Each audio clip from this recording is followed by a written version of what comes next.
విశాఖ ఉక్కు ఆంధ్రుల హక్కు. విశాఖ ఉక్కు కర్మాగారం ఆంధ్రుల ఆత్మాభిమానానికి, ఆత్మగౌరవానికి ప్రతీక. అటువంటి విశాఖ ఉక్కు కర్మాగారాన్ని ప్రైవేట్ పరం చేసేదానికి కేంద్రంలోని మోడీ ప్రభుత్వం వడివడిగా అడుగులు వేస్తూ ఉండడం చాలా దురదృష్టకరం. ఇప్పటికే విశాఖ ఉక్కు కర్మాగారంలో 1590 మంది రెగ్యులర్ ఉద్యోగులను విఆర్ఎస్ మీద ఇంటికి పంపించారు. 5005 మంది కాంట్రాక్ట్ ఉద్యోగులను తొలగించారు. విశాఖ ఉక్కు కర్మాగారంలో 32 విభాగాలను ప్రైవేట్ పరం చేయాలని నిర్ణయించడం జరిగింది.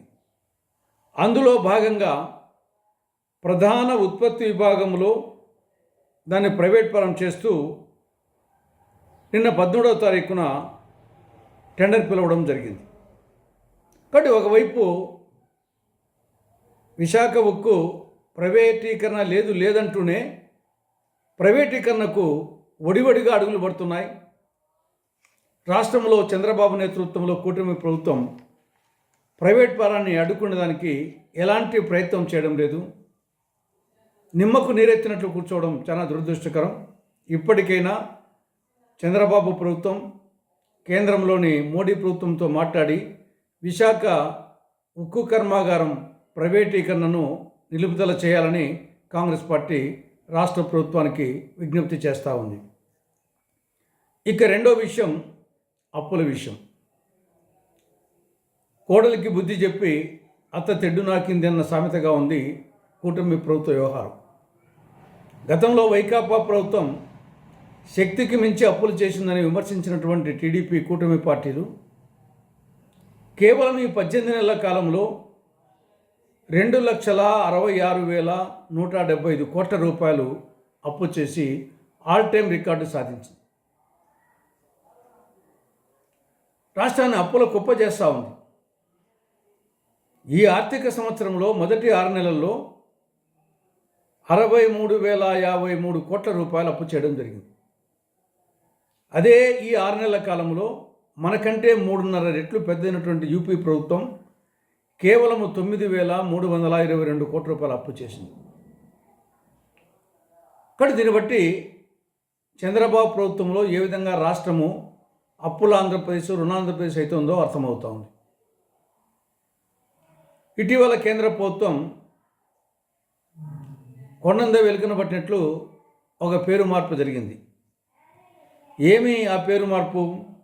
మహాత్మా గాంధీ జాతీయ గ్రామీణ ఉపాధి హామీ పథకం పేరును పూజ్య బాపూజీ గ్రామీణ రోజ్గార్ యోజన అని పేరు మార్చడం జరిగింది.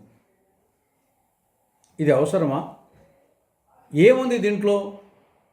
అమ్మను మమ్మీ అన్నట్లు, నాన్నను డాడీ అన్నట్లు, కుక్కను సునకం అన్నట్లు, పిల్లిని మార్జాలం అన్నట్టు తప్ప దీంట్లో మహాత్మా గాంధీ జాతీయ గ్రామీణ ఉపాధి హామీ పథకం, దానిని పూజ్య బాపూజీ గ్రామీణ రోజ్గార్ యోజన అని పేరు మార్చడం కేవలం ఏదో మేము కొత్త పథకాన్ని ప్రవేశపెట్టామని చెప్పుకునేదాన్ని తప్ప దీంట్లో ఇది హాస్యాస్పదంగా ఉంది.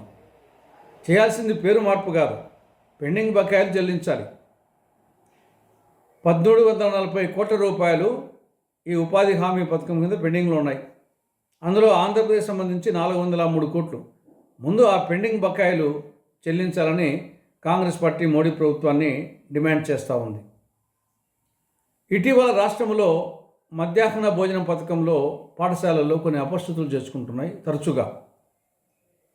నిన్న కడప జిల్లా పులివెందుల అసెంబ్లీ నియోజకవర్గం తుండూరు మండలం యాదవారిపల్లిలో ప్రాథమిక పాఠశాలలో మధ్యాహ్న భోజనం వికటించి 9 మంది విద్యార్థులు అస్వస్థతకు గురయ్యారు. కడుపు నొప్పి, వాంతులు, విరేచనాలు. కాబట్టి ఇటువంటి అపశృతులు తరచుగా జరుగుతున్నాయి. అవి జరగకుండా అటు రాష్ట్ర ప్రభుత్వం, అటు విద్యాశాఖ మంత్రి, ఈ యొక్క పాఠశాల యాజమాన్యాలు తగు జాగ్రత్తలు తీసుకోవాలని కాంగ్రెస్ పార్టీ విజ్ఞప్తి చేస్తూ ఉంది. ఇక నెక్స్ట్ పోలవరం, నల్లమల సాగర్ దీనికి డిపిఆర్ కోసం రాష్ట్ర ప్రభుత్వం టెండర్లు పిలవడం జరిగింది.